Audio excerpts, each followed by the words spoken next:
In southwest Iceland, the ground cracked open. Streets split apart. Homes were swallowed by fissures descending 40 meters into the earth. Rivers of lava began moving toward a town of 4,000 people who had lived above a dormant volcano their entire lives, never once believing it would wake up in their lifetime. This is the story of the volcano that won't stop, as scientists say this is only the beginning. Since December 2023, Iceland's Reykjanes Peninsula has erupted 9 times, and that's in less than 2 years. A volcanic system that had been completely silent for 8 centuries decided, without warning, to make up for lost time. And what we are watching unfold is the opening chapter of something much larger and much longer than anyone has yet been willing to say out loud. To understand why this matters, we need to place ourselves on the map. The Reykjanes Peninsula, out from the southwest corner of Iceland, is a clenched fist pointed at the North Atlantic. Most people flying into Iceland land at Grindavík International Airport, which sits on this same peninsula. The Blue Lagoon, one of the most visited tourist destinations in the world, is here. And Grindavík, the fishing town at the center of this story, sits just 6 miles south of where the Earth has been tearing itself open since 2023. Iceland sits directly on top of a fault line.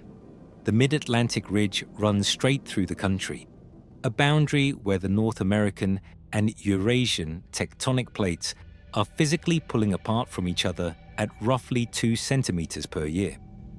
Iceland exists because of that process. New land is constantly being created here.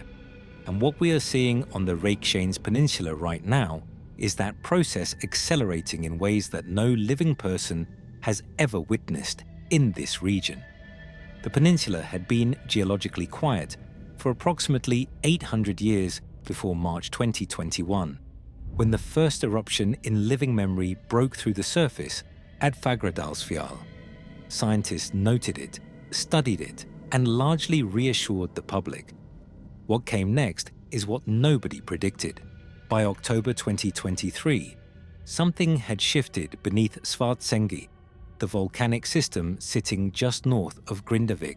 The Icelandic Meteorological Office began recording earthquake swarms, and then more earthquake swarms.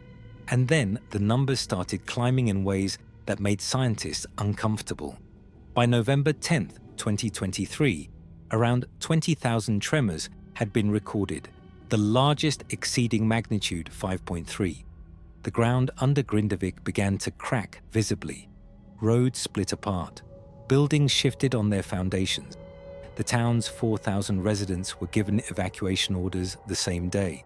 The earth was slowly prying itself open. GPS sensors near Svartsengi showed the ground rising by 16 centimeters as magma accumulated in a shallow reservoir beneath the surface, building pressure like a sealed boiler with no release valve. When magma finally forced its way through on December 18, 2023, it did so along a fissure that stretched nearly 4 kilometers, with lava fountains reaching 100 meters into the air, visible from Reykjavik, 42 kilometers away. The eruption lasted 3 days. Then it stopped, and everyone thought perhaps the worst was over. Spoiler alert, it wasn't. What followed December 2023 is a timeline that reads less like a geological event and more like a siege. January 14, 2024. A second fissure opened, this time only 900 meters from Grindavík's northern edge. A small event opened just 200 meters from the town's outermost houses, sending lava into the streets and reducing 3 homes to ash while their owners watched live streams from apartments in Reykjavik, where they had been sheltering for weeks. Another eruption, lava fountains 50 to 80 meters high, this time damaging the hot water pipe from the Svartsengi geothermal power plant, cutting heating and hot water to 26,000 residents across the peninsula.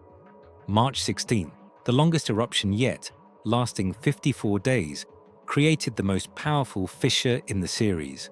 Then May, then August, then November. 9 eruptions in total through the summer of 2025, each one emerging from the same fissure zone, each one reminding Grindavík that the ground beneath the town has fundamentally changed. To slow the lava, Iceland did something that sounds almost medieval, but was entirely necessary. Massive earthen berms were constructed around the town, the Blue Lagoon, and the Svartsengi power plant to redirect lava flows away from infrastructure. Water cannons were deployed along the levees to cool advancing lava. Damages and protective measures have already cost an estimated $580 million through 2024 alone, and the bills are still coming in. The walls have worked, partially. They have bought time. But they have not changed the underlying reality of doom. The magma reservoir beneath Svartsengi keeps refilling after every eruption, and the pressure keeps building again. Scientists are increasingly reluctant to offer reassurance on this, and the geological record explains why. The Reykjanes Peninsula has done this before. The geological record shows that this region operates in cycles, centuries of quiet, followed by decades of intense volcanic activity. The last active period on the peninsula lasted roughly a century and ended around the year 1240. Before that eruption cycle began, the region had also been quiet for a long period. What we appear to be witnessing now is the opening of a new cycle, one that could last decades. Dr. Evgenia Ilinskaya, a volcanologist from the University of Leeds, has referred to the current period as the New Reykjanes fires, drawing a direct parallel to the 13th century eruption cycle that reshaped this same landscape 800 years ago. The IMO's own data shows that magma continues to accumulate beneath Svartsengi, reaching its highest recorded volume since the eruption sequence began.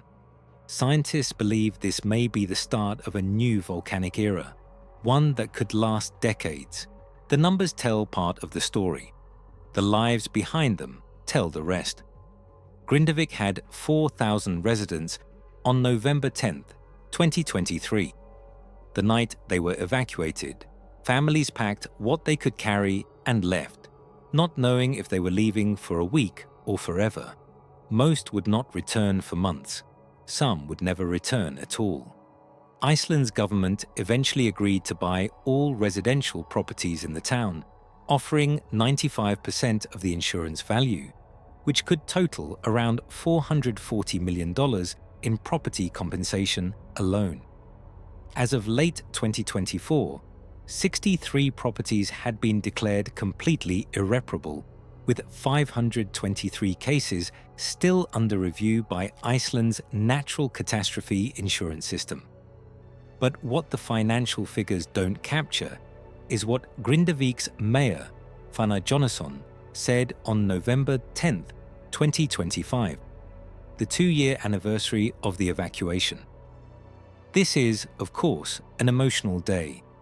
No resident of Grindavík who was in town that day 2 years ago will ever forget it. It was a tremendous shock, something we had never experienced before. The town held a memorial gathering that evening. People who had lived in Grindavík their entire lives sat together in a church and tried to process what 2 years of uncertainty, repeated evacuations, and permanent loss had done to the fabric of their community. The acting police chief overseeing the area stated plainly that Grindavík is not a place for unsupervised children. Reconstruction is ongoing. Some residents have returned. Others have chosen to start over somewhere else, concluding that you cannot build a life on ground that may open beneath your feet again next month or next year. With less than 30 minutes warning, the Icelandic Meteorological Office has mapped out the scenarios, and none of them offer the clean resolution that displaced residents are waiting for. A future eruption could open directly beneath Grindavík itself, something that has not yet happened, but which the southward migration of seismic activity has made geologists increasingly nervous about. The Svartsengi geothermal power plant, which provides heating for tens of thousands of homes across the peninsula, sits within the active zone and has already suffered infrastructure damage during previous eruptions. If lava reaches the plant directly, the consequences extend far beyond Grindavík, and the exposure stretches well past Iceland's borders. Iceland sits along one of the world's busiest air corridors, with thousands of transatlantic flights passing through its airspace every day. The 2010 eruption of Eyjafjallajökull released an ash cloud that grounded more than 100,000 flights across Europe and disrupted the travel of 10 million passengers over 6 days. The current Reykjanes eruptions are effusive rather than explosive, meaning they produce lava rather than ash and have not disrupted flights. But a different eruption in a different part of the peninsula, under the right geological conditions, could change that picture entirely. Scientists are monitoring the system closely. They are watching the pressure build beneath Svartsengi again.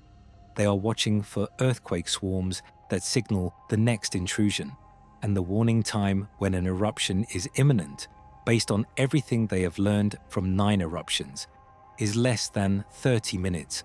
We need to step back and look at what we are actually watching here.